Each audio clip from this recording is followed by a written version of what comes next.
ऐसा नहीं गाय क्या मासी भजन। जय सदगुरु। महिमा बताते हैं हाँ, और मासी, क्या। महिमा बताते हैं पहले हाँ, आपको। जय हाँ, सदगुरु। अरे वाह, महिमा तो सबसे पहले सुनाओ महिमा। यही बात को कहते हैं पहले। आपने जैसे कहा ना कि सुबह जब भजन गाया था तो रेखा मासी ने बोला था कि इसको शाम को गाना। ये बात रेखा मासी ने बोली थी। तो नॉर्मली मासी ये होता है कि शाम के टाइम तो ऑफिस में होते हैं और वीडियो ऑफ रहता है, तो वो वहाँ पर भी गा सकते हैं, लेकिन वो बस सहज चीज़ नहीं है। तो गुरु कितना सहज करता है, ये भी एक महिमा है मासी। कि आज मेरी छुट्टी थी, आज मेरी पहले से डिसाइडेड छुट्टी थी, तभी रेखा मासी ने बोला। तो ये जो ना कि गुरु परीक्षा लेता है, गुरु कठिन कर देता है, परीक्षा देनी पड़ती है मासी, होता होगा, लेकिन मासी वो बहुत सहज में सब चीज़ें कराता है। अभी ये दिखता है तो लगता है कि देखो ये सहज हुआ, ऐसा कहा तो क्या इसमें सहजता थी, लेकिन जीवन कितना सहज मासी चल रहा है, ये बहुत बड़ी महिमा है। जो हमारा जीवन इतना आसानी सही से बात। कटा जा रहा है रोज़, जिसमें कोई भी एक कांटा भी नहीं आता। कहते हैं सूली का कांटा वो बनाता है, तो जो कांटा भी नहीं दिखेगा तो हम कहेंगे कि बड़े कैजुअल रहते हैं। उसको महिमा मासी हमको दिखती नहीं है, इतनी महिमा हो रही है, नित्य महिमा हो रही है। इसीलिए वो भजन भी शायद वो कहते सही हैं ना बात। कि एक बार भी कैसे गाऊँ तेरी महिमा, जी भर के एक बार गाऊँ, बार बार गाऊँ, क्योंकि नित्य महिमा मासी हो रही। सही बात। एक महिमा और बताते हैं मासी, एक कल शाम की महिमा बताते हैं। मेरी आवाज़ आपको आ रही है मासी? हाँ, आ रही है। आ रही। कल शाम को क्या हुआ कि आज मेरी छुट्टी थी, तो प्रगति ने कल सत्संग के बाद मुझसे कहा कि बच्चे के कपड़े लेने चलने हैं, तेजस के। गुरु पूर्णिमा पर कुछ पहनना है, लाल या पीला। तो शायद लाल था या पीला था, कोई चीज़ नहीं थी। तो कहा था कि वो कपड़ा लेने चलना है। तो हमने कहा छुट्टी है, चलेंगे। तो मासी रात में जब खाना खाया मैंने, उसके बाद बच्चे को पकड़े हुआ था, मेरी मम्मी मेरे पास आई और मम्मी ने कहा कि मम्मी ने मुझे एक बॉक्स दिया। तो उस बॉक्स में कपड़े ही थे। उन्होंने कहा कि बुआ आई थी, 4 हफ्ते पहले शायद आई थी। मेरी जानकारी में था कि बुआ आई हैं, लेकिन उस दिन मम्मी ने कोई ज़िक्र नहीं किया वो क्या लाई थी। लेकिन कल ही रात में उन्होंने मुझे बॉक्स दिया और उस बॉक्स को खोला तो मासी उसमें हरे रंग का एक कुछ कपड़ा था। वो क्या कहते हैं, लौकी ग्रीन, लौकी ग्रीन। तो देखिए मासी, रंग तो बहुत सारे हैं, रंग तो बहुतेरे हैं, लेकिन लौकी ग्रीन ही वो क्यों था? क्योंकि हम कल लेने जा रहे थे लाल या पीला आज के दिन में, लेकिन वो क्या है, वो सेवाधारी है मासी। मेरे जहन में बिल्कुल नहीं आया कि वो सेवाधारी भी हो सकता है। वो अबोध बालक क्या बोलेगा कि नहीं हम सेवा में रहेंगे या फिर ऐसा है, हालांकि कुछ करेगा नहीं, बुद्धि से सोचते हैं वो क्या सेवा करेगा। लेकिन उसका रंग जो था मासी, प्रकृति की तरफ से डिसाइड हुआ कि वो लौकी ग्रीन ही निकला मासी। तो बड़ा ये बड़ी छोटी सही छोटी बात। बातें हैं मासी, लेकिन इतना इसमें मज़ा आता है ना कि जब हम बोल नहीं सकते, हम अबोध हैं। हम देखिए, हम सभी अबोध हैं, अगर अबोध समझें अपने आप को, वो तो अबोध है, दिख रहा है अबोध है, लेकिन हम भी कभी कभी कर्ता भाव में आ जाते हैं। जब हम अबोध अगर हो जाएं तो प्रकृति दिखाती है कि आगे आगे वो इशारा देखती है, हम्म, आगे आगे इशारा करती है मासी। हम्म, कितना इशारा, बस क्या अबूझ खुल कर रहा होते। है। सही। बहुत मासी मज़ा आता है जीवन में। तो बहुत हम आनंदित रात में ही हो गए थे। बड़ा आनंद का तो है ही है ना। ना होता अगर आनंद मिलने वाला तो लोग, राजा लोग छोड़ के, राजा ही छोड़ के यहाँ क्यों आते। ये सिर्फ इसीलिए तो क्योंकि आनंद मिलता है। अब इस अंदर ही अंदर बहुत रस मिलता है, राम रसायन कहते हैं ना। तो भक्त क्या करता है, राम को देख देख के उस रसायन का पान करता रहता है। महिमा में आनंद के लिए तो शराब भी पीते हैं लोग, तो काहे के लिए, आनंद के लिए। तो भक्तों को ऐसे ही मिलता है आनंद, राम देख देख के, महिमा छोटी छोटी देख के। सही बात है, यही तो है, बड़ी कृपा है। जय सदगुरु मासी। एक बासी मासी और बात कह देते हैं, ये जो मासी बुआ है मेरी, जय सदगुरु। आप सारी बातें कहते ही रहो, हम लोग सुनते रहेंगे। दरअसल बात बहुत ज़रूरी है मासी, इसलिए बताना ज़रूरी है। जैसे कल भी बता रहे थे ना कि सारे कॉन्ट्रैक्ट्स छूट गए। तो मासी जो रिश्तेदार होते हैं, ये तो कॉन्ट्रैक्ट्स बाय बर्थ मिलते हैं हम लोग को। ये बुआ मासी ये सब चीज़ें होती हैं ना मासी, ये तो बचपन से जुड़ जाते हैं रिश्ते। तो ये भी एक समय तक रिश्ते थे मासी। गुरु जी के संपर्क में आने पर ये कैसे छूटे मासी, इसका बड़ा दर्द था मासी। मेरी आवाज़ पहुंच रही है मासी आपको? पहुंच रही है मासी? हाँ, हाँ। तो मासी हाँ बेटा, ये रिश्ता बहुत भी सही था बात। मेरी बुआ के साथ, ये भी सत्संग में आने के बाद धीरे धीरे धूमिल हो गया एक तरीके से, तो गुरु जी का साथ होने लगा, तो आगे पीछे सब हुआ रिश्ता। जब मासी नए नए सत्संग में लगे थे तो मेरा मन क्या था, मेरा मन था कि हम किसी के यहाँ भी जाएँ तो भजन करें। पता नहीं, जैसे आप भी बताती, जब नए नए होते हैं ना तो ज़्यादा श्रृंखला होती है, गुरु की बात को भी ऐसा होता है कि हर जगह हाथ पर थोप दें, हर जगह गुरु की चलाएं, हर जगह गुरु की बात बोलें। तो मासी मैंने उनसे ये कहा कि मैं आऊँगा, लेकिन मैं आपके घर आकर वो करूँगा, सत्संग करूँगा, भजन करूँगा। ये मुझे नहीं कहना चाहिए था, एक संसारी से मैं ऐसा थोड़ी कहूँगा, संसारी का तो जाओ ना, अपने आप छूटेगा, लेकिन ये कैसे कहना सही है कि मैं आऊँगा तो आपके यहाँ भजन करूँगा। तो उनको बात थोड़ी ऑफेंडेड लगी, थोड़ा उनको अच्छा नहीं लगा इस बात में। तो उन्होंने कहा बेटा मेरे यहाँ सत्संग नहीं होता है, मेरे यहाँ बहुत चीज़ें होती हैं, वो सब धार्मिक लोग हैं, उनके यहाँ खुद का मंदिर भी है मासी, मंदिर में बहुत सेवा करते हैं, लेकिन उनका बेटा मेरे यहाँ चलता नहीं है, और फूफा जी की भी बात दिक्कत थी, उनके हिसाब से उनको चलना है। तो उन्होंने मेरी बात को कहा कि बेटा ऐसा मत करना, बेटा आ मत जाना है, ये सब मत करना, मेरे यहाँ का बेटा ये सब मत करना। वो थोड़ी डर गई थी, वो परेशान हो गई थी। तो उसके बाद से मासी ऐसा हो गया कि वो रिश्ता ही एक तरीके से मेरे साइड से ख़त्म हो गया, क्योंकि वहाँ से बहुत ज़्यादा ऊंची आवाज़ में बातें आई, घर वालों को बहुत सुनना पड़ा केवल मेरे इस सेंटेंस से कि मैं अगर वहाँ पर भजन करूँगा या सत्संग करूँगा, क्योंकि उनको लगा कि मैं गुरु को लेकर आ जाऊँगा, फिर वहाँ गुरु की गद्दी लगेगी। बहुत लोग, और चौक का इलाका है मासी, और ये सब तो गुरुजी ने कितना सहा है, सभी ने सहा है। लेकिन मासी ये जो पीरियड निकला मेरा बड़ी शांति से निकल गया, गुरुजी का साथ इतना मिला कि ये पीछे से शोर आता था मासी, ये शोर मेरे घर वालों को सुनने को मिला, प्रगति को सुनने को मिला, लेकिन कभी मेरे सामने नहीं हुआ। और एक बड़ी बात मासी बताऊँ, इस बात को हुए 2 साल हो चुके हैं, 2 साल से मैं बुआ के यहाँ नहीं गया था। और कल रात में मासी जब ये भगवान दिखा ना मुझे इस कपड़े के रूप में, जो कि बुआ देकर गई थी 4 हफ्ते, तो आज मैं मासी सत्संग के बाद बुआ के यहाँ ही गया था। अब गुरुजी होते तो मैं आज्ञा लेकर जाता, लेकिन मैं बिल्कुल भगवान देख कर ही गया। मतलब वहाँ जान की भी बात है, वहाँ मासी सब लोग ऐसे नहीं बंदूक लिए खड़े हैं मेरे सामने, कि ये मतलब ऐसी बातें हुई है कि मतलब बहुत गालियाँ दी गई हैं मुझे, मेरे घर वालों को बहुत गालियाँ दी गई हैं कि लड़का तुम्हारा बिगड़ गया, हमारे को भी बिगाड़ दोगे, है ना, जैसे आप लोग बताते रहते हैं, बहुत गंदी तरीके से बातें हुई। लेकिन मेरे घर वाले भी कितने ज़्यादा ज्ञान में चढ़े हुए हैं, हम तो ये कहेंगे संसारी हैं, लेकिन कैसे सह गए मासी, कैसे सब सह गए। मेरे खिलाफ़ बातें कितनी सुनी उन्होंने, कितनी सुनी। मैं तो सत्संग में रहता था, मैं गुरुजी के साथ कहीं इधर जा रहा हूँ उधर जा रहा हूँ, मैं तो घर आया नहीं बहुत दिन, लेकिन हर बातें मेरे घर वालों ने सुनी मासी, प्रगति ने सुनी बहुत, जब ये सत्संग में नहीं आ रही थी। आज पता नहीं कैसे मेरी हिम्मत हो गई, हमने कहा चलते हैं मासी।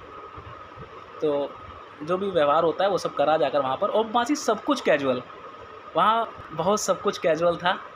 ऐसा लगा कि जैसे नहीं, पूरा शून्य था दिमाग में, क्या पहले घटनाएं हुई मेरे साथ मुझे कुछ याद नहीं, और ऐसा लगा उनको भी कुछ याद नहीं।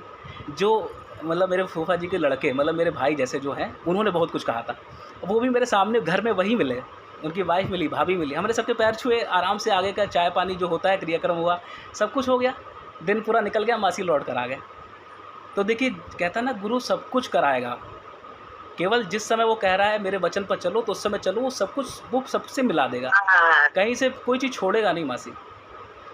तो रात में जो इशारा मिला था, बस उस इशारे की वजह से आज हम चले गए, कोई छुट्टी का दिन भी थे आज, तो हमने कहा क्या करेंगे, भगवान ही देखेंगे। तो ऐसे गए मासी, बड़ा आनंदित होकर आज वापस आ गए। एक बात और इसी में कहनी है, उनकी जो मासी, मेरी जो बुआ का जो पोता है मासी, वो थोड़ा मेंटली डिस्टर्ब्ड है, मतलब उसकी एज शायद 10-11 साल हो रही होगी, लेकिन वो बिहेव करता है 3-4 साल के बच्चे की तरह।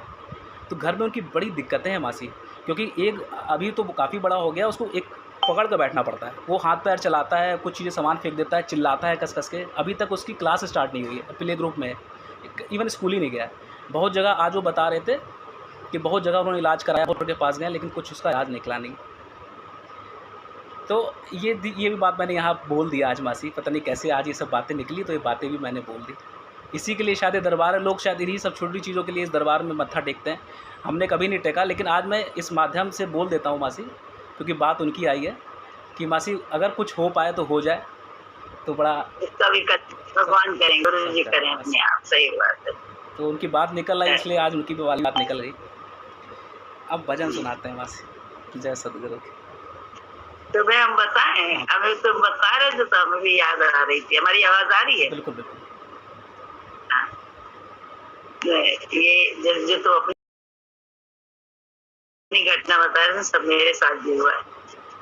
भजन की उस समय जैसे कहते हैं ना, एक वो होती है, दृढ़ता होती, भजन करेंगे, क्योंकि गुरु ने कहा है और निश्चित समय बैठेंगे जरूर। तो हमारे ताऊ जी की डेथ हो गई थी तैया ससुर के, और घर का मामला था, और 13 तो 17 दिन तक का वाला प्रोग्राम होता है उसमें। तो 10वें में क्या होता था कि कुएं पे जाना पड़ता था। हमारे घर के मंदिर में वहीं पे कुआं था, वहां पे नहाती, सब लोग औरतें भी वहीं नहाती थी। 10वां ऐसे होता था, उनको सबको जाना था। वही समय हमारे सत्संग का, वही समय 3 बजे वहां जाने का। तो नहा के 3 बजे मतलब 1:30-2 बजे तक नहा धो के सबको तैयार हो के वहीं पे बैठना था मंदिर में, सारा समाज इकट्ठा होना।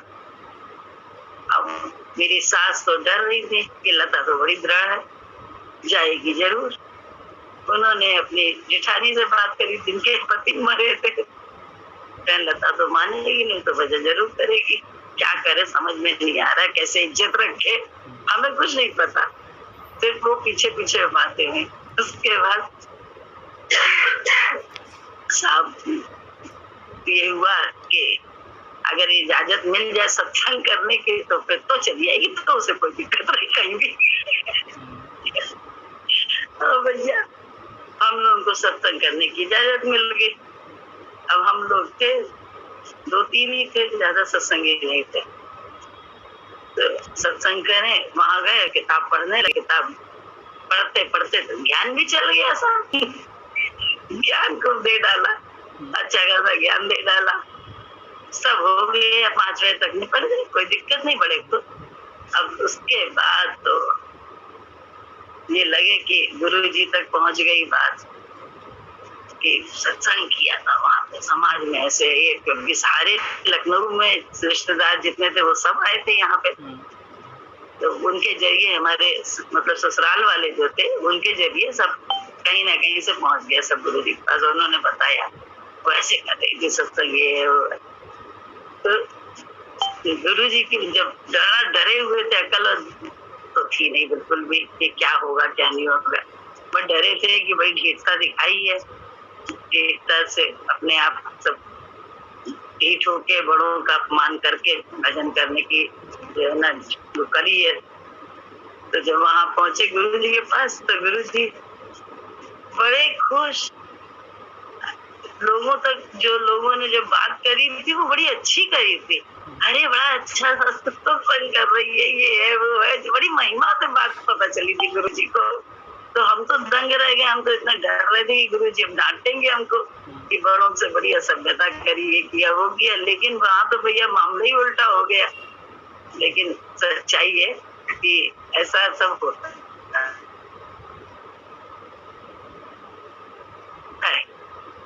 इतनी डरता, सत्संग के समय बाथरूम चले जाते थे।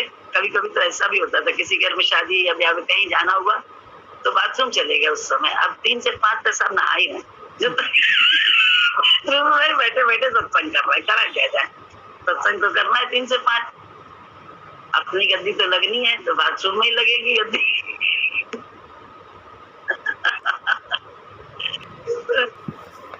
जहाँ तो मालूम था जहाँ वैसा होता था कि बिल्कुल कर नहीं सकते या कुछ, वहाँ बाथरूम में भी गद्दी लगा के सत्संग किया। अकेले ही करना होता था, लेकिन बैठना है उस समय एक जुनून थी, जुनून। फिर क्या कहें, गुरु जी की बड़ी कृपा लगती है, बहुत कृपा। तुम बता रहे थे तो सब अच्छा लग रहा था सुन के।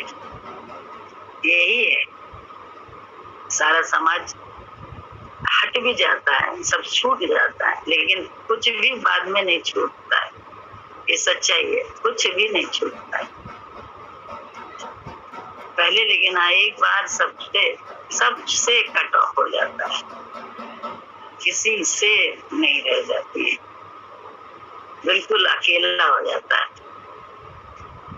जैसे संसार की प्रीत में आप अकेले हो जाते हो, वैसे गुरु की प्रीत में भी आप अकेले हो जाते हो। भगवान से प्रीत करना कोई हंसी खेल थोड़ी ना है, बिल्कुल एक बार तो सब कुछ मिटता ही है। फिर लेकिन गुरु जी जैसे कहानियां दी ना, वो बना दिया, ऐसा हो गया वैसा, ये सब कहानियां बिल्कुल सच्ची है। एक बार मिटा फिर उसके साथ हो जाता है, सब होता है। एक बार तो छिन्न भिन्न तार तार करता ही है चुनर को, ये तो जरूरी भी है। बिना तार तार हुए कहाँ मैं, न मिट्टी है न कुछ होता है। मैं का स्थान नहीं बदलता, मैं मिट्टी नहीं है, लेकिन मैं का स्थान तो बदलता ही है। गुरु भक्ति से धीरे धीरे होता है, बस वही ना। तुम जैसे तुम कहते हैं, किसी भी स्थिति में तुमने शंका नहीं करी, गुरु है चाहे बीमार है चाहे कैसा भी है, लेकिन उसको तुम्हें लगा ही नहीं, तुम्हें लगता था ये सब लीला हो रही है। यही तो बोलते थे तुम, हम लोग को नहीं लगता था, लेकिन तुमको लगता था ये बात, तो अच्छा लगता था। यहाँ आए थे तो हमें अच्छी तरह से, कोई मेढक की बात हुई थी, बाहर बैठते थे हम लोग मम्मी के साथ, तो मेढक कोई बार बार आते, कहते तुमने बड़े प्यार से बहुत ही भक्ति भाव से बोला था, वो भी दर्शन के लिए बाहर आ रहा है। तो ये तो अपनी भक्ति है ना, भक्ति ही तो चाहिए। हमारी भक्ति कैसी है, हम हर समय क्या देखते हैं, तो ये तुमने ही तो भक्ति करी है, तो भक्ति का फल तो है ही अच्छा, जो शांति तो है ही है भक्ति का फल। संतोष भी है, शांति भी है, आनंद भी है, प्रेम भी है, सब है भक्ति का फल। अब सहजता तो है ही, सरलता है, क्योंकि जब मुंह काला करके लोग दिखाए तो लालन के लाल तो मिलेंगे ही मिलेंगे। लाल बोले समय वेस्ट नहीं किया, बताओ तुमको बेशक न मालूम हो, लेकिन उनको तो मालूम ही था, और तुम्हारी भक्ति से उन्होंने तुम्हें साथ भी बढ़िया दिया, सारा तो सब कुछ काहे के लिए, इसीलिए ना कि उनके पास समय कम था। लेकिन ऐसा प्यास चाहिए होती है ना, प्यास तुम्हारी थी ना। भगवान तो सर्वत्र है, लेकिन प्यास किसकी है, प्यास वाली बात होती है। तो प्यास से ही तुम्हारी हमारी काम करती है, इतना जुनून। और बुद्धि चलती ना हो ये भी नहीं, लेकिन बुद्धि को चलाया नहीं। कितनी बार तुमने बताई, कितनी बार महिमा बताई, उसमें गुरु जी ये कर रहे थे तो बड़ा अजीब सा लगा, गुरु जी वैसा कर रहे थे तो बड़ा अजीब सा लग रहा था, लेकिन वो अजीब सा लगने के बाद भी तुमने बुद्धि नहीं चलाई, वाणी तक लाए नहीं उन बातों को, बस उसी में चलते रहे, गुरु के हाँ में हाँ मिलाते रहे, तो उसी का तो फल है सब। सहजता जिसको तुम बोलते हो कि परीक्षा रिक्शा कहाँ होती है, ये बात बिल्कुल राइट है। परीक्षा भी तभी होती जब बुद्धि हमारी चले, अन्यथा परीक्षा रिक्शा कुछ नहीं, जो हो रहा है वही अच्छा, क्योंकि हम तो धुन में हैं। और कोई दौलत कोई धुनी हमें नहीं रमानी, हम धुन में समाये बैठे। कोई दौलत ना हमको चाहिए, हम खजाना छिपाए बैठे, ये वही है बात। धुन में जो समा गया उसको धुनी रमाने के दिखाने की क्या जरूरत है, अंदर ही अंदर धुन में समाया बैठा है, तो तुम धुन में समाये हो, बहुत अच्छा है, ऐसे ही रहे। हर समय अपना गुरु ही दिखता रहे, अच्छे या बुरे जो भी जीवन में आए, सब में उसी को देखो, तो देखो माया से पार चली जाओगे। माया टच नहीं कर पाती, सबको डसेगी माया, लेकिन भक्त को नहीं प्रभावित कर पाती है, क्योंकि वो मायापति के विचार में होता है। अब मायापति हमने कहाँ प्रकट किया, ये अपना अपना विषय, तुमने कहीं प्रकट किया, हमने कहीं प्रकट किया, तो बस काम तो उसी से बन रहे हैं, हमारे निश्चिंती तो उसी से है, महिमा तो चमत्कार तो उसी के देखते हैं ना, छोटी छोटी बातों में देखते हैं। कहते हैं महिमा तुम बता, छोटी छोटी बातों में होता है कि भाई आज ये हो सकता था कि आज कॉलेज वो होता, ऑफिस होता, तो शायद परेशानी होती शाम को, लेकिन कहने वाला कौन, करने वाला कौन, गाने वाला कौन, दोनों एक ही है। जब उनको देखने में हम लोग लगे तो वो भी तो भगवान है, और करने वाला भी कराने वाला भी मेरे द्वारा कौन है, वही तो है, तो मुझसे कराएगा तो भी वही है। यही बात तो रहती है दिमाग में कि जिसने कहा है वही पूरा करेगा। एक ऐसे ही तो था, उसकी स्टोरी थी, गामा पहलवान की थी शायद। उनका गुरु एक था, तो उनको उनके शिष्य को ये था कि हमको गुरु भक्त कैसे होते हैं ये देखना है। गुरु से उसने कहा, तो गुरु जी ने कहा ठीक है। तो बात खत्म हो गई थी, आई गई हो गई। एक दिन उनके गुरु जी ने कहा उसी शिष्य से, जो देखना चाहता था गुरु की महिमा, कि तुम जो है एक पुराने गांव चले जाओ और ये चिट्ठी ले जाना, ये चिट्ठी दे रहा हूँ मैं, उस भक्त को दे देना। मुझे उस समय का समय 500 रुपए आज के शायद 50,000 से कम नहीं होंगे। तो वो बोला उनको उससे कहना कि 500 रुपए दे दे, बहुत जरूरत है। तो वो भक्त जो चिट्ठी लेके चला गया, पता पूछने लगा। पता पूछते पूछते जब उस गांव पहुंचा, पता पूछते पूछते घर पहुंचा, तो बहुत जिस जगह पहुंचा वहाँ एक गरीब, बहुत ही फटे हाल में एक चारपाई पे बुढ़ा बैठा हुआ था। तो उसने उससे पता पूछा कि आप इसको जानते हैं, बताइए। तो उसने बुढ़े ने कहा हाँ मैं ही हूँ, बताइए। वो मैं ही हूँ। तो उसको देख के लगा कि अरे ये इतने बुढ़े और इतने फटे हाल, और गुरु जी ने 500 रुपए इनसे मंगवाए। क्या होगा कि कैसे दे सकते हैं 500 रुपए? इनके पास कहाँ होंगे? इनके पास लगता है 5 रुपया भी ना मिलने वाला। 500 तो बहुत बड़ी बात है।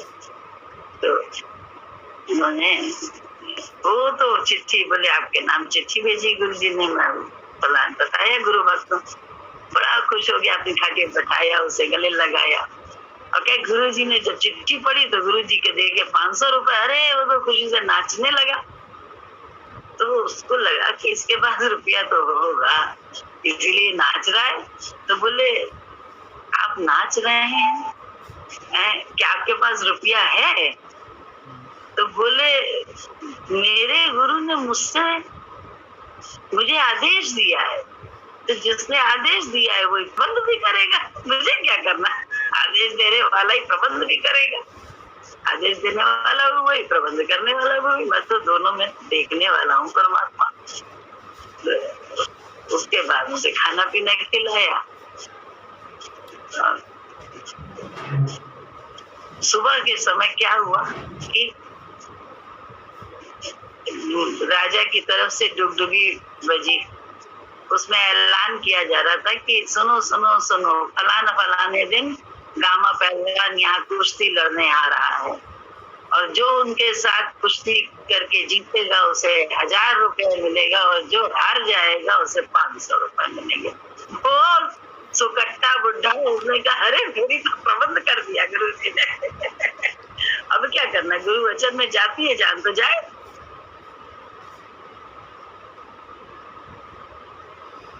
गामा पहलवान से हारना ही, तुमसे जीत के तो मिल नहीं सकते। उन्होंने जो है ना मान लिया। अब वो भी लड़ने, जब दिन आया तो लड़ने पहुंच गए। गामा पहलवान जैसा कहता है, एक बात बता, उसने देखा है सुकट्टा मेरे से लड़ने की हिम्मत करके आ रहा है, तो उसे भी आश्चर्य हुआ। उसने कहा ये जरूर कोई मुसीबत वाला है इसलिए आया है।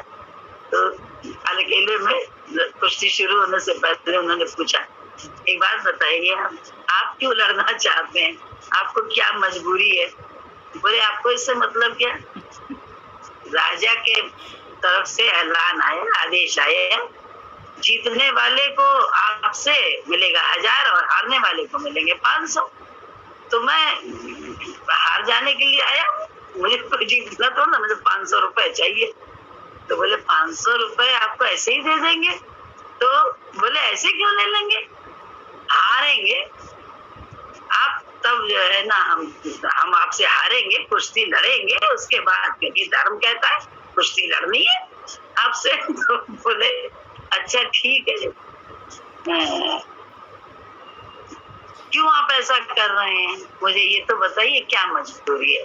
बड़ी देर तक तो मना ही करता रहा, बताया नहीं। फिर जब बहुत पीछे पड़ा, मैं लड़ाई तब लड़ूंगा जब आप अपनी समस्या सही बताएंगे। तो बोले बात ये है कि मेरे गुरु ने मुझसे 500 रुपए मंगाए हैं और मेरे पास तो आप जान ही रहे मेरी हालत। तो बोले ऐलान आ गया उसी दिन राजा की तरफ से। तो मैंने सोच लिया कि प्रबंध भगवान ने कर दिया है, 500 रुपए का हारने पे मिलेंगे, इसलिए मैं आपके सामने हिम्मत। बोले तुम जानते हो समाज के सामने जिस समय कुश्ती के मैदान में जाएंगे उस समय मेरा एक मुक्का तुम गिर जाओगे, मर जाओगे। तो बोला हाँ मैं जानता हूँ, मर जाऊंगा मैं आपके एक मुक्के से, लेकिन उसके बाद भी गुरु का वचन तो पूरा हो जाएगा। आप जो ये भक्त है जो शिक्षाया हुआ था, बोले इसको आप ₹500 दे दीजिएगा, राजा से बुलवा दीजिएगा कि मैं आपसे कह दे रहा हूँ, और ये लेके चला जाएगा गुरु का, मेरे गुरु का सेवा पूरी होगी। तो गामा पहलवान भी कहते विवेक जागृत हो गया, उसी समय बोध उन्हें हो गया। उन्होंने कहा एक व्यक्ति अपने गुरु के लिए मरने को तैयार है उनके जरा से आदेश से रुपए के लिए, तो ऐसा गुरु कैसा है, मुझे भी उसके दर्शन करने चाहिए। तो उन्होंने कहा गामा पहलवान ने कि ऐसा है मुझे अपने गुरु तुम्हारे गुरु के दर्शन करने हैं, और अब उल्टी बात होगी, अब मैं हारूंगा तुम जीतोगे। तो बोले आप हारेंगे? बोले हाँ, तो मुझे बस दर्शन करा देना अपने गुरु के, तुम 1000 रुपया ले लेना। ठीक है, उन्हें क्या, उनका ठीक है। अब 2-4 उन्होंने ऐसे ऐसे किया, गामा पहलवान गिर गए हैं, और भैया गिर गए।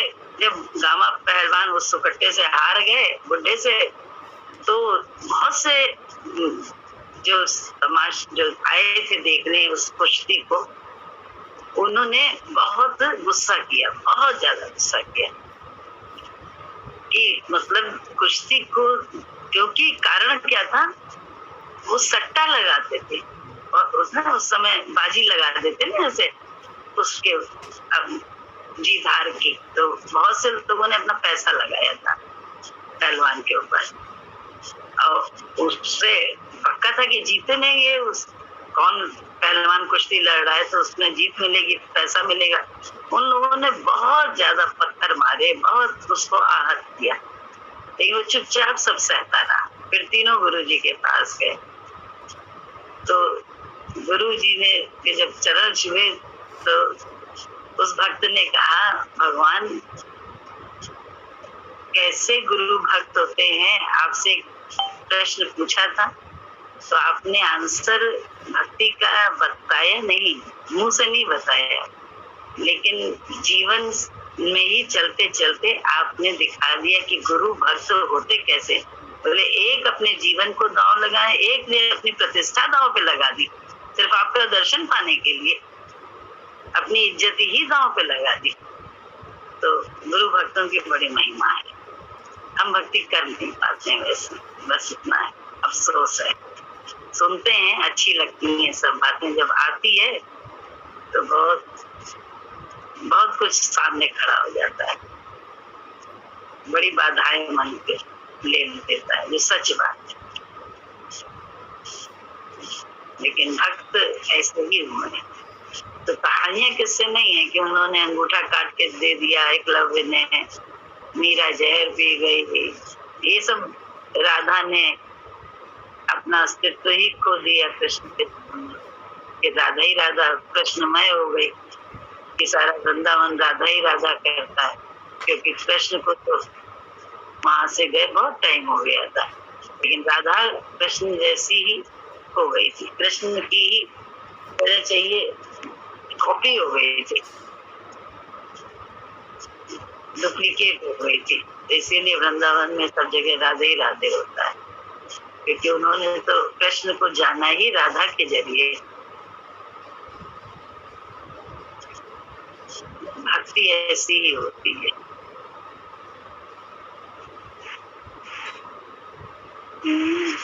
तो आज कहानियां कुछ नहीं, सब सत्य है। क्या गा रही है, सुना। तुमको देखा तुझे लाया जिंदगी धूप तुम घना साया उनको देखा तुझे लाया जिंदगी धूप तुम घना साया तुमको देखा तुझे लाया आज के दिन में एक तमन्ना की आज के दिन में एक तमन्ना की आज के दिन समझाया आज फिर हमने दिल समझाया जिंदगी धूप तुम घना साया जिंदगी धूप तुम घना साया तुमको देखा तो ये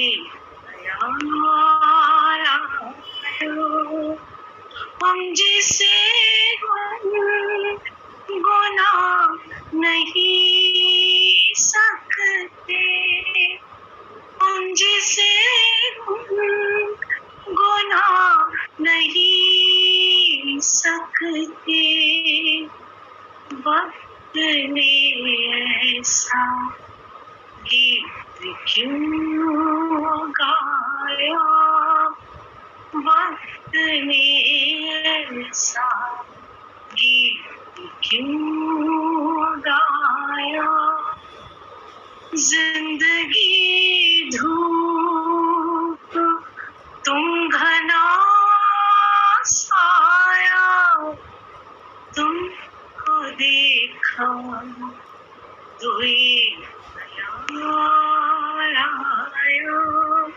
जिंदगी धूप तुम घना साया तुमको देखा तो ये लाया। सत्संग में आके ऐसे ही लगता है कि जैसे जिंदगी में जितनी भी परेशानियां हैं यहाँ आके इस वट वृक्ष की छाया में बैठ के जो सुख है जो आनंद है उसको कहने से फिर मैं रोक नहीं पाई वैसे निकल गया मुंह से। सच बात है ये होता है सही बात। हाँ रवि सुनाओ तुम वही वाला जय सदगुरु मासी कपिला एक कपिला जय सदगुरु मासी वो बड़ा सच बताएं वो भजन एक ऐसा ही भजन है लेकिन जब भाव होता है ना मासी ये भजन ऐसा भजन है हम इस पर इतना रोए हैं मासी हम इसको जैसे हालांकि याद तो देखने से याद रहता है लेकिन जैसे कुछ भी गा रहे हैं इसको तो इतना आंखों में आंसू आता था मासी। ये हालांकि ये शरीर का भजन है जो चीज़ें इसमें बताई गई विशेषताएं वो तो एक नाम रूप की विशेषताएं मासी शायद बहुत लोग इससे जुड़ ना पाए क्योंकि पर्टिकुलर एक नाम रूप की बात हो रही है यहाँ पर इसमें कोई आत्मा का कोई बात नहीं है इस भजन में। लेकिन मासी नाम रूप का भी एक आनंद था एक समय के लिए हर किसी भक्त का आनंद हुआ होगा। बिन तन संग अरे नाम रूप का अगर ना मिला होता तो उसको जानते साकार के बिना निराकार की महिमा जान ही नहीं सकते भाई। साकार की तो जरूरत क्या है आवश्यकता है नेसेसिटी इसको कहना चाहिए बिना उसके तो जान ही नहीं सकता कोई उस निराकार को। और जब तक साकार पे ऐसा मर ना मिटे जो सच बात है जैसे तुम मर रहे अच्छा लगे। एक मासी और महिमा बता दें एक और महिमा बताते हैं जैसा तो पता है कि पहले भजन गा दें। नहीं अरे तुम सुनाओ अच्छा लगता है। क्या सुनाए मासी महिमा सुनाए कि भजन सुनाए?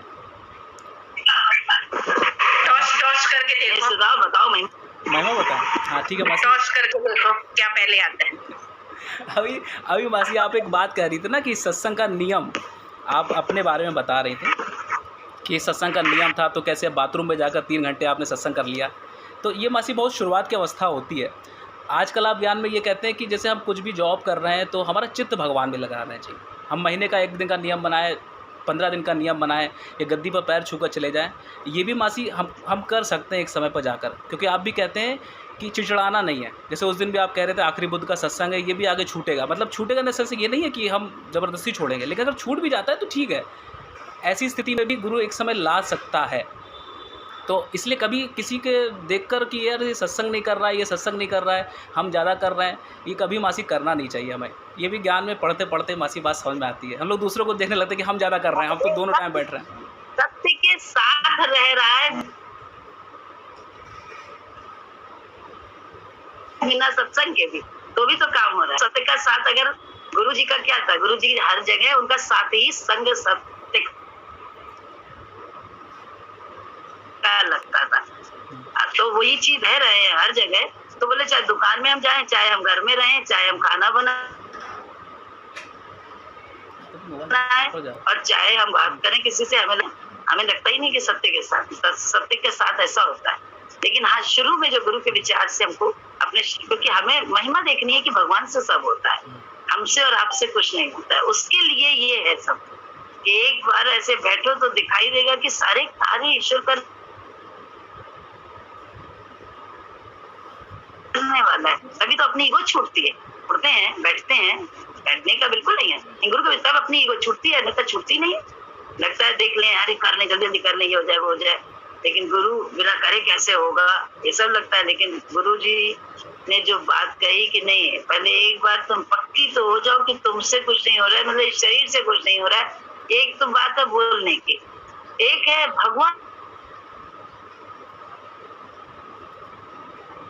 से सब हो रहा है, भले उसमें हो रहा है उसी से। तो ये जो ये अंदर की कहते हैं धसा हुआ हो जाए, धस जाए दिमाग में कि हम कुछ नहीं करने का है, लेकिन पहले नहीं धसता है। पहले अभ्यास गुरु के विचार से करना पड़ता है, तब जाके धसता है। एक दिन बिल्कुल धस जाएगा, ऐसा धस जाएगा कि तभी तो लगता नहीं कि कोई भी उल्टा भी आ रहा है तो ये नहीं लगेगा कि यार जब तक भगवान की मर्जी नहीं, तो ये आ कैसे रहा है, या अच्छा कोई है या कर रहा है कोई, तो कुछ भी सब में ईश्वर ही दिखने लगता है। या हम नहीं गए हैं कहीं पे करने, तो लगता है अरे भगवान बड़ा है बहुत, हमारे जानने और न जानने से थोड़ा ना रुकने वाला है उसका कार्य, वो अपने आप ही सब होगा, अच्छे से अच्छा होगा। तो ये सब पता चलता है वो भगवान करने वाला है। कभी भक्त जो है ना मन से मुक्त हो जाता है, आराम में जाता है, करना कराना भी झंझट लगता है सब। जो कहते हैं जंजाल, गुरु जी ने एक जगह वाणी में बोला है कि अब तो सत्कर्म भी जंजाल लगता है। करा ले वो जो वो एक अलग बात है, अदरवाइज करने कराने की जो एक धुन रहती थी वो खत्म हो जाता है। ये सब स्थितियां होती हैं सच्चाई से, और धीरे धीरे साधक को सबका एहसास अपने आप में। पढ़ाई करते रहे हम लोग, बस पढ़ाई में हमेशा सजग रहें, हर समय सजगता रख के संसार का खेल खेलते रहें। जो कुछ भी हो रहा है, कैसी भी स्थिति, कैसी भी, सब खेल है। अच्छा खेल जब मान लो तो अमिताभ बच्चन को कुली बनने में भी दिक्कत नहीं है ना क्योंकि वो एक्टिंग कर रहा है, उसे मालूम है खेल चल रहा है, मैं हूँ तो अमिताभ बच्चन। ऐसे ही भक्त को होता है कि मैं हूँ तो दूसरा स्वरूप, तो दूसरा है मेरा आत्मा स्वरूप, लेकिन बाहर के खेल में मुझे पता नहीं क्या क्या बनना पड़ रहा है, कोई प्रॉब्लम नहीं। तो खेल का दृष्टा वो भी होता है, अपनी ही पिक्चर को देखने वाला होता है, अपनी एक्टिंग को, रोल को अपने मिल जुड़ा हुआ नहीं होता है, वो अलग होता है। ऐसे हाँ बोलो, तुम क्या बोल रहे थे? हाँ तो मासी यही बात कह रहे हैं कि जैसे अभी जैसे छोटे हैं, अभी सत्संग में नए आए हैं, तो अभी तो हमें वही अभ्यास करना है सत्संग का नियम का। अब ये स्वतः ही होगा कि कहीं फंस भी जा रहे हैं, जानने वाले को भगवान देकर तो चित्त में भगवान रखकर उस क्रिया को कर गए और सत्संग उस टाइम नहीं अटेंड किया। लेकिन गुरुजी मासी आज भी सत्संग करा रहे हैं, रोज़ नॉर्मल दिन है तो कोई दिक्कत नहीं, लेकिन कभी कभी कुछ डिफ़िकल्टीज़ आ जाती हैं। जैसे एक दिन आपको बता रहा हूँ, 1 महीने पहले की बात बता रहा हूँ, किसी की डेथ हो गई थी आउट ऑफ स्टेशन। जैसे मैंने एक बार भी और भी कैसा किस्सा बताया था, कभी शादी आदि में सब परिवार जाना पड़ जाता है, तो शादी तो बहुत अटेंड नहीं करे, लेकिन एक की डेथ हो गई थी, काफ़ी क्लोज़ रिलेटिव थे, हमारे रिलेटिव थे। आउट ऑफ स्टेशन जाना था मासी, ये करीब 30 तारीख की बात है, पिछले महीने की 1 तारीख की बात है। तो ये हुआ कि सुबह तड़के निकलना है और 8 बजे का सत्संग था और 2 घंटे लगभग जाने में होता है। तो आगे पीछे कोई भी देर कर सकता है ना मासी, अगर पूरे परिवार के साथ जा रहे हैं तो बच्चा देर कर सकता है या कोई ओल्ड एज वाला देर कर सकता है, कहीं रास्ते में देर हो सकती है। लेकिन मासी ऐसे स्मूथली पहुँचे, 8 बजने 5 मिनट बाकी था, सीधे वहाँ पर हम पहुँच गए। गाड़ी पार्क हो गई और जहाँ वो बॉडी पड़ी थी वहाँ पर हाथ जोड़ रहे हैं हम लोग 8 बजे के पहले सभी लोग। तो लोग पर्सनल वो अंदर चले गए और वहाँ पर मतलब फिजिकली सबको दिख रहा है कि मतलब ये आ गए हैं मतलब सुबह। और बहुत लोग ऑटो स्टेशन वाले नहीं पहुँच पाए थे, वो सब बाद में पहुँचे थे, लेकिन हम मतलब अब ये हुआ कि बस ये हमारी रोल कुछ था वहाँ पर और हमें वहाँ खड़े होना था। तो फिर मन में गुरुजी से ऐसे मतलब बात आई कि अब गुरुजी ये स्थिति ऐसी है, चित्त में तो आपको रखेंगे जैसा आप कहती हैं, लेकिन अगर सत्संग आप कराना चाहें तो आप सत्संग भी करा दीजिए, ये आप पर ही है। हम दोनों में खुश हैं, ऐसी स्थिति में हम बह जाएंगे, लेकिन हम सजग हैं कि अगर सत्संग हम नहीं भी कर पाएंगे स्थूलता में वीडियो ऑन करके तो हम चित्त में कर लेंगे, नहीं तो अगर आपको कराना है तो आप फिजिकल जैसे रोज़ कराते हैं सुबह घर में बैठ कर वैसे करा दीजिए। तो मासी वहाँ पर एक अनाउंसमेंट हो गई, क्योंकि लेडीज़ की बॉडी थी वो, है ना मासी, वो जो बॉडी थी वो लेडी की थी। तो कह रहे अब इनको नहलाने का टाइम हो गया है, सारे जेंट्स बाहर चले जाएं, है ना मतलब तो मतलब जेंट्स, तो मैं जेंट्स था, मैंने कहा हाँ बिल्कुल आज्ञा मिली है, और हम जेंट्स थे मासी, हम निकल गए। और कुछ लोग तो थोड़ा बाहर निकले, हम पूरा बाहर निकल गए, मतलब हम पूरा गाड़ी में जाकर बैठ गए। हमने मासी गाड़ी में करा हे दीन बंधु, तबला बज रहा है बढ़िया, अरे तो मज़ा आया मासी, हम बढ़िया गाड़ी में बैठकर सुनते रहे। लेकिन मन में एक बात आ रही थी कि ऐसा ना हो कि नहा धोकर लाश उड़ जाए, क्योंकि वहाँ पर कहाँ जलाए, यहाँ तो भैंसा कुंड जाते हैं, यहाँ पता है 2 जगह होती है, गुलाला घाट होता है, वहाँ पर उस तो आउट ऑफ स्टेशन था, वहाँ तो पता नहीं कहाँ जाया जाता है, तो उस भीड़ के साथ हमको भी जाना है, नहीं तो ये होगा वो कहाँ गए, वो तो नहाने के टाइम गए थे, फिर कहाँ चले गए पता नहीं कहाँ चले गए। अब देखिए मासी, हम तो सत्संग आराम से कर रहे, तो सत्संग 8 से 9:30 तक चलता है और इस बीच में वो उठान हो सकता था मासी। तो चित्त जाता है मासी, थोड़ा थोड़ा जाता है, ऐसा नहीं कि गफलत में पूरा सत्संग कर डालें। तो अब देखिए कैसे गुरु ने चिताया उसमें भी। जब मासी ये कार्यक्रम वहाँ चल रहा है तो बाहर अर्थी बनती है ना मासी, वो बांस में फिजिकली वो लोग बनाते हैं, कई लोग बाहर से आउटसोर्सिंग कर लेते हैं, फ्रेंचाइजी को दे देते हैं, नहीं तो कुछ लोग घर में भी बनाते हैं, वो बस बांस ले आते हैं खुद से कर रहे थे। तो वहाँ मासी घर का एक सदस्य, तो मासी फ्रेंचाइजीज को दे देते होता है मासी, ये तो होता ही है,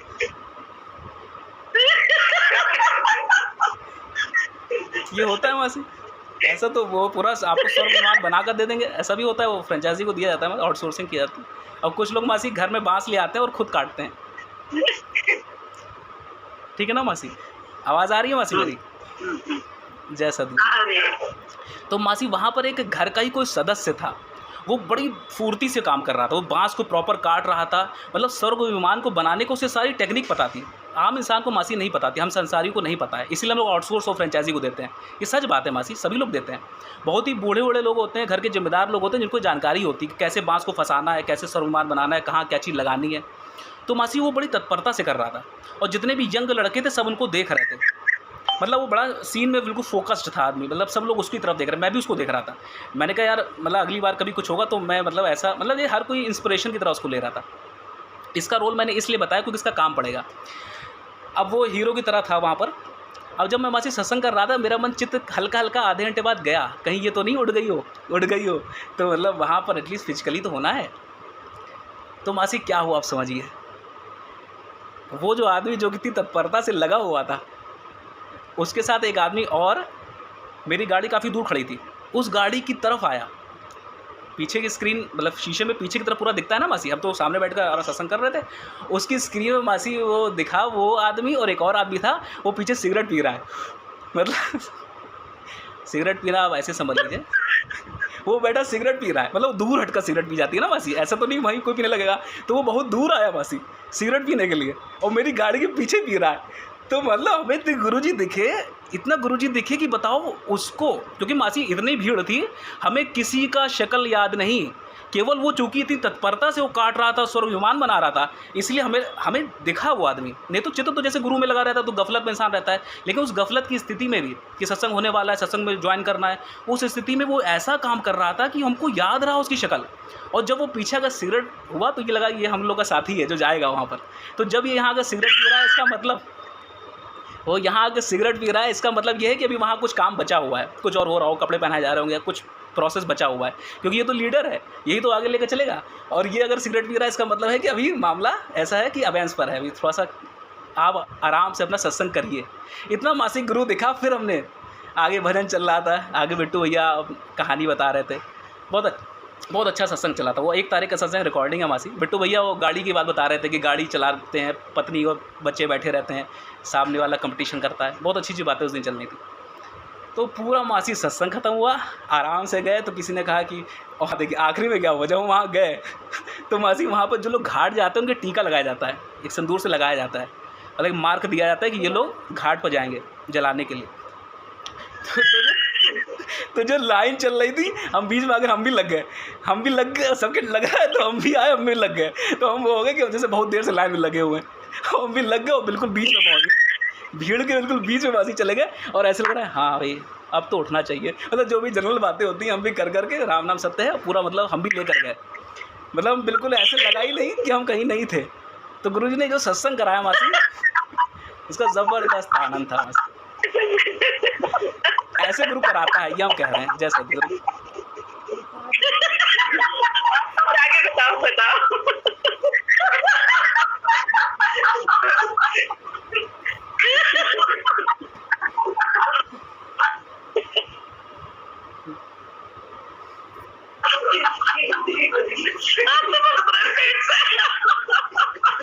तुमने सत्संग करा दिया।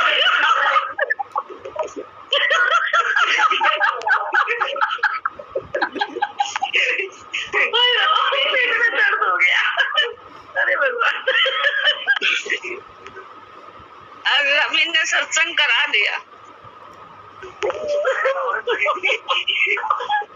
और आगे बताओ फिर, और आगे क्या हुआ?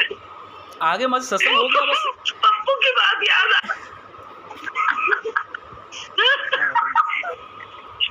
सुनाओ आगे की बात सुनाओ। बस मासी सत्संग के बारे में बता रहे थे कि सत्संग गुरु कराता है। मतलब मेन मेरा टॉपिक ये था कि हम अगर चित्त गुरु में लगाए हुए हैं सत्संग ना करें, जो आप बताती हैं कि बस मत्था टेक कर चले जाओ, ऐसे बस छू कर चले जाओ, है ना, ऑफिस की देर हो रही छू कर चले जाओ, जैसे गुरुजी भी कहते थे। या 15 दिन में एक बार करो, किसी को नियम देते हैं कि तुम महीने में एक बार करो, या चलो तुम गुरु पूर्णिमा में एक बार आ जाया करो, ऐसे भी कहते हैं। मतलब गुरु ऐसे वचन देता है भक्तों को। लेकिन मासी गुरु सत्संग भी कराता है, इसमें हमारा कोई रोल नहीं है मासी, गुरु ही कराता है।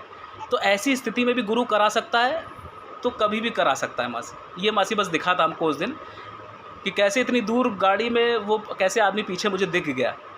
एक सचेत करता है गुरु, इशारा देता है मासी, यही बस बात मासी कह रही थी। तो बड़ा आनंद आया था उस दिन और बहुत महिमा में थे मासी।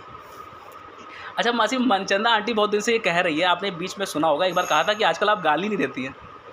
ये अभी कहा था कुछ दिन पहले, शायद 10-15 दिन पहले, कि आप मतलब गाली नहीं दे रही हैं आजकल सत्संग में। एक टोन में आप जैसे बहुत वैसे कहती थी, मनचंदा आंटी ने कुछ दिन पहले कहा था।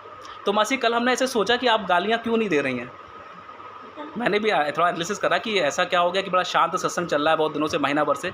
तो हमने ध्यान दिया कि मासी महीने भर से मैंने बोला नहीं, मैंने ध्यान दिया, क्योंकि मासी हमने देखा है कि जब हम बोलते हैं कुछ तो मतलब 10-15 दिन गालियाँ चलती हैं। ये मासी हमने मतलब अनुभव है मेरा। तो हमने इसका मतलब समझा कि गालियाँ क्यों नहीं पड़ रही, क्योंकि हम अपना मन निकाल ही नहीं रहे, हम कुछ बोलते ही नहीं हैं, बहुत मौन बैठे रहे। मैं कहने वाली थी कि हम लोग सब सुधर गए।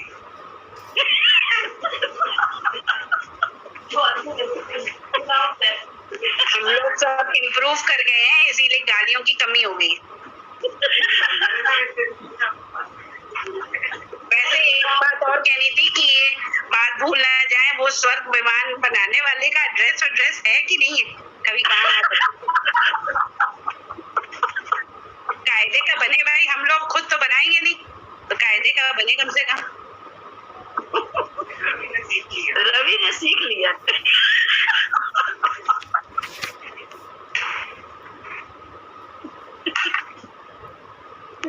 है ना? रवि ने सुना नहीं, रवि ने बहुत ध्यान से सीखा है, कभी जरूरत पड़ जाए तो बना लेगा। लाइन में न लगना पड़े, फट से अच्छा विमान को जल्दी एंट्री मिल जाएगी ना।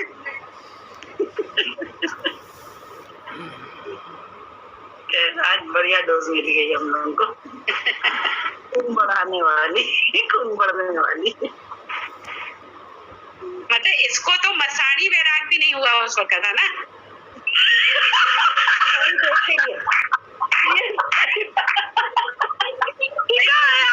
मसाणी वैराग की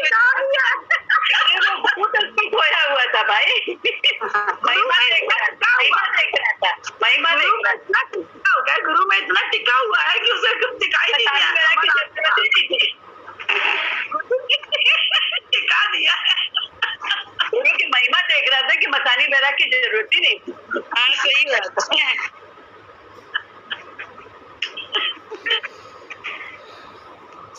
जब वो आत्मा में टिका तो उसे मसानी क्या, उसे ऐसे ही बैराग है।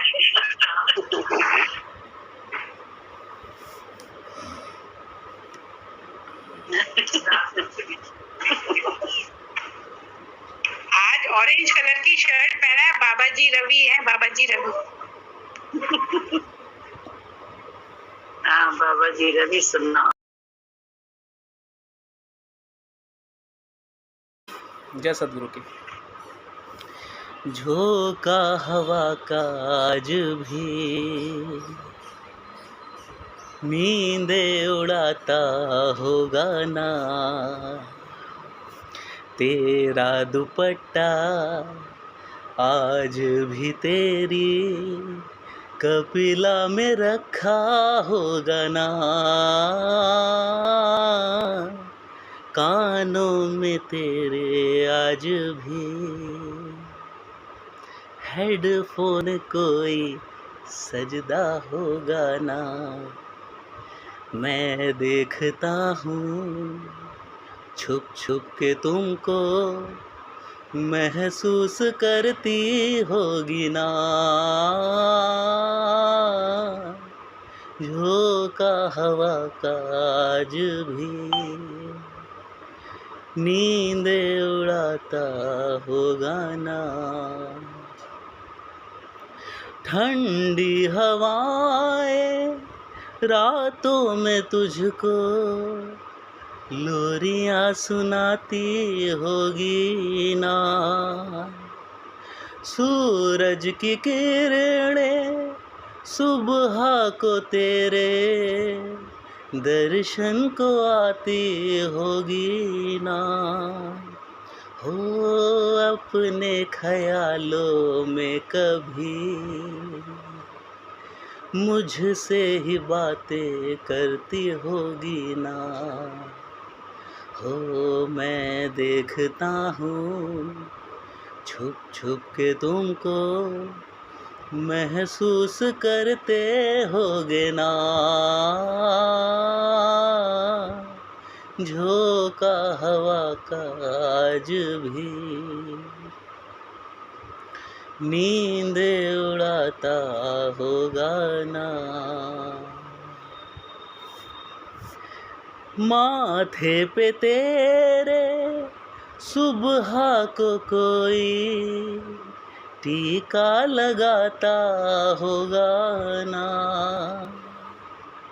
सिक्कों की थैली से दे के खजाना गले से लगाए होगे ना, हो हाथ पकड़ के कोई तो गद्दी पे ले जाता होगा ना, हो मैं देखता हूँ छुप छुप के तुमको, महसूस करते होगे ना, झोंका हवा का आज भी नींद उड़ाता होगा ना। जय सद्गुरु की।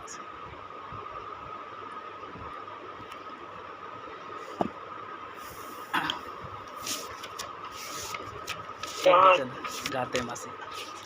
गुरु की शरण में आइए, सर को झुकाइए। गुरु की शरण में आइए, सर को झुकाइए। करके हृदय से वंदना, भव मुक्ति पाइए। गुरु की शरण में आइए, उनकी कृपा बरस रही कितने करीब से। उनकी कृपा बरस रही कितने करीब से। यूं ना समय गवाइए, चरणों में जाइए। यूं ना समय गवाइए, चरणों में जाइए। करके हृदय से वंदना, भव मुक्ति पाइए। गुरु की शरण में आइए। सतगुरु गुणों की खान है, मुक्ति का द्वार है। सतगुरु गुणों की खान है, मुक्ति का द्वार है। वाणी पे जो अमल करे, वही भव से पार है। वाणी पे जो अमल करे, वही भव से पार है। जोड़े जो सबको प्यार से, वो मन सजाइए। जोड़े जो सबको प्यार से, वो मन सजाइए। करके हृदय से वंदना, भव मुक्ति पाइए। गुरु की शरण में जाइए। गुरु की कृपा तो ज्ञान है, हम ले सके तो लें।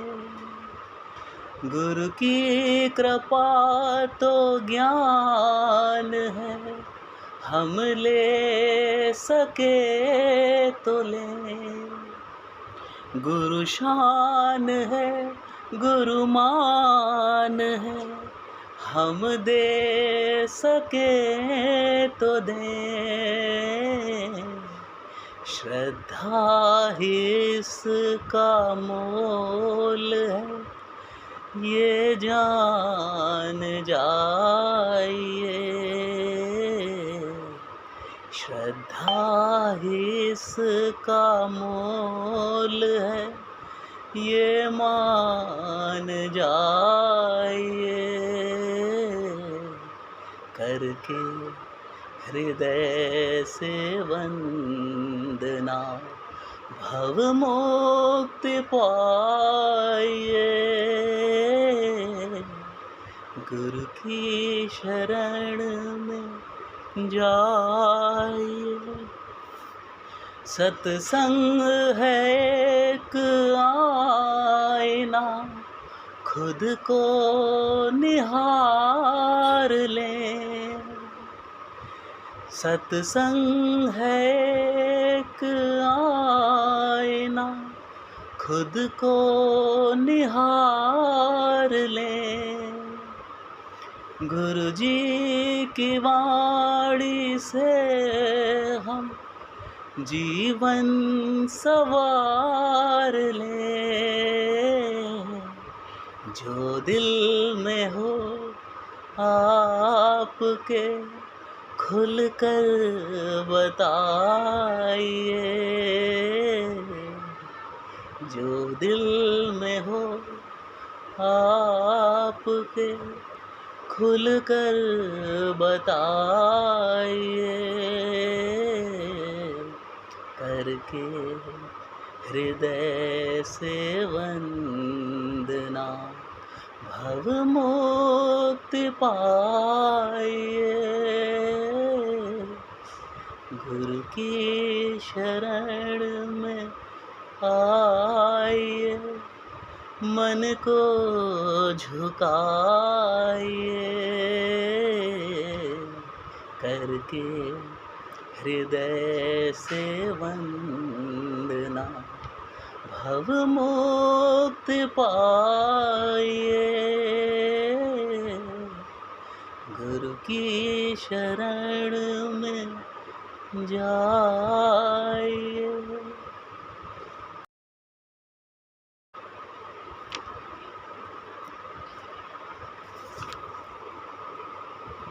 जय सद्गुरु।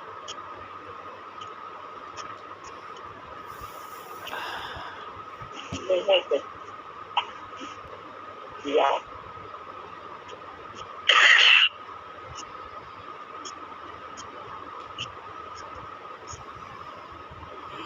कई जन्मों से बुला रहा है कोई तो रिश्ता जरूर होगा।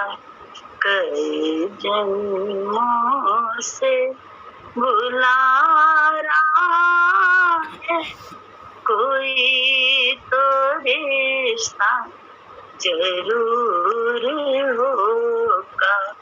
गुरु को अब तक समझ ना पाया, तेरी नजर का कसूर होगा। गुरु को अब तक समझ ना पाया, तेरी नजर का कसूर होगा। कई जन्मों से बुला रहा है कोई तो रिश्ता जरूर होगा। निकल पड़े हैं गुरु के बंदे किसी उजाले की आरज़ू में, निकल है गुरु के बंदे किसी उजाले की आरज़ू में। करीब आए साईं तेरे, तू जितना मन से ही दूर होगा। करीब आए साईं तेरे, तू जितना मन से ही दूर होगा। कई जन्मों से बुला रहा है कोई तो रिश्ता जरूर होगा। पलक झपकने से खत्म होगी जगत के तरफ की महफिल पलक झपकने से खत्म होगी, जगत के शोर तरफ की महफिल करीब आएगा साईं तेरे, तू जितना मन से ही दूर होगा, करीब आएगा साईं तेरे, तू जितना मन से ही दूर होगा। कई जन्मों से बुला रहा है कोई तो रिश्ता जरूर होगा। वो पुण्य में भी, वो फूल में भी, वो आग में भी, वो धूल में भी, वो पुण्य में भी, वो फूल में भी, वो आग में भी, वो धूल में भी, वो अब तलक तुझे नजर ना आया, वो अब तलक तुझे नजर ना आया, तेरी नजर का कसूर होगा। कई जन्मों से कोई तो रिश्ता जरूर होगा। वो अपने भक्तों का है दीवाना, उसे भी तो चाहिए ठिकाना। वो का है दीवाना, उसे भी तो चाहिए ठिकाना। तेरी इबादत जो बेगरज है, तेरी इबादत जो बेगरज है, वो खुद ही तेरे वजूद होगा। कई जन्मों से बुला रहा है कोई तो रिश्ता जरूर होगा। गुरु को अब तक समझ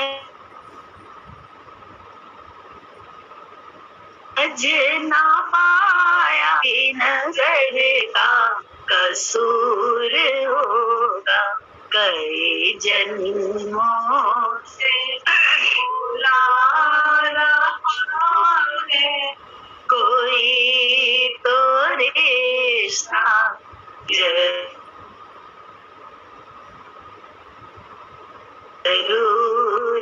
हो।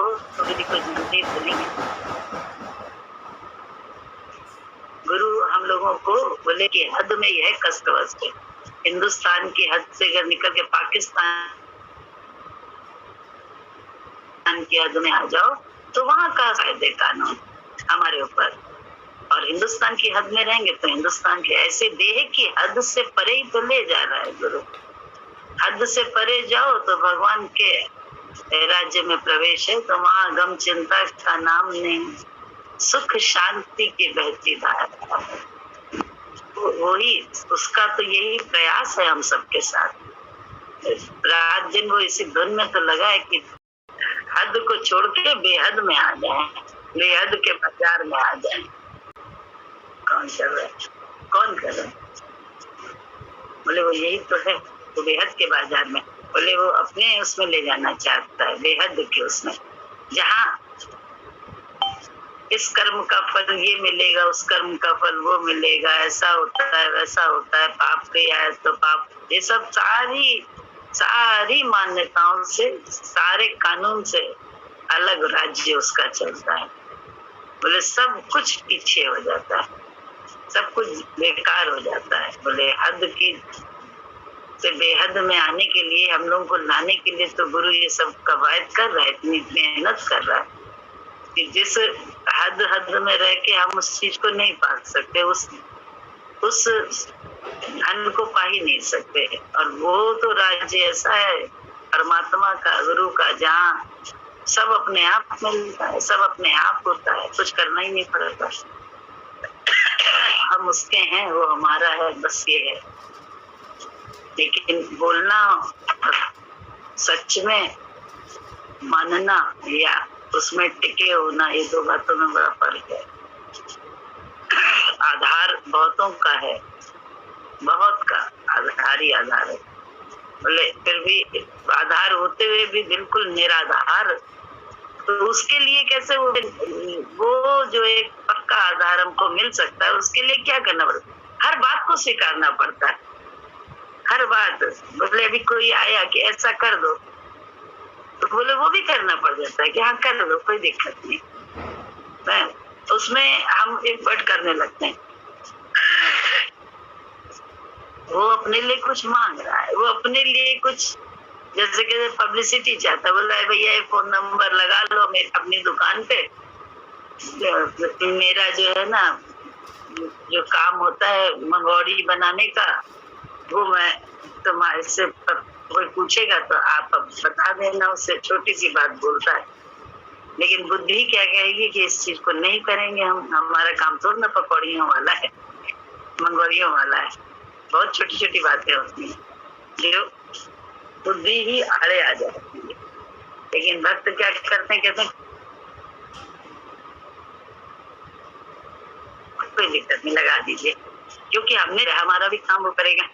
तो बहुत छोटी छोटी बातों में मरना होता है, बहुत नन्ही बातों में। छोटे छोटे गुरु के विचार को अपनाते जाओ, देखो आगे क्या होता रहता है। बेहद के बाजार में आ जाती है, जहाँ किसी भी बात की कमी बात ही नहीं है। वहां तो समझ के तो उसके बच्चे हो गए तो फिर क्या है, उसके वो तो खामखा सब काम कर पा क्योंकि कोई नियम कायदे कानून नहीं लागू होते हैं शरीर के। यही ले जाना चाहता है गुरु हम लोगों को। प्रयासरत हम सब करते रहो मुन्ना भाई, प्रयास काम बनेगा हमारा भी तुम्हारा भी। जय सद्गुरु की, जय सद्गुरु की, जय सद्गुरु की।